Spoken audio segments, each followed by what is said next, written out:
ની અંદર ખનીજ માફિયાઓ, ગુંડાઓ અને પોલીસ તંત્રનો ઉપયોગ કરી અમારા ધારાસભ્યશ્રીએ એક રાજકારણમાં નવો ચીલો પાડ્યો છે અને કોંગ્રેસ પાર્ટીના ઉમેદવારોના ફોર્મ એન કેન પ્રકારે પાછા ખેંચાવ્યા છે। તમારે આ રીતે ચૂંટણી લડવી હતી તો અમને કીધું હોત તો અમે પણ તમારી સામે તાકાતથી લડત।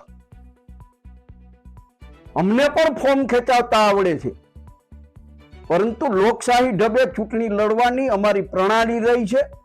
અમે કોઈ ઉમેદવારના ફોર્મ ખેંચાવવા માટેના પ્રયત્નો નથી કર્યા। આજે કોંગ્રેસ વેર વિખેર એની સામે લોકો સ્થાનિક સ્વરાજની અંદર જે કાર્યકર્તાઓ કોઈ પણ પક્ષમાં લડતા હોય એની વિષય એક જ હોય કે એ કોઈ પણ નગરપાલિકાના માધ્યમ દ્વારા એ સ્થાનિક સ્વરાજમાં સેવા કરવા માંગતા હોય। કોંગ્રેસની અંદર રહી અને કોઈ પણ વિકાસ થઈ શકવાનો નથી અને બધા કોંગ્રેસના આગેવાનો ભારતીય જનતા પાર્ટીમાં જોડાઈ રહ્યા છે। આને કારણે જે કાંઈ લલિતભાઈ પૂર્વ ધારાસભ્યશ્રીની જે હતાશા નિરાશાને કારણે એ આ પ્રકારના મનગઢત નિવેદનો આપે છે।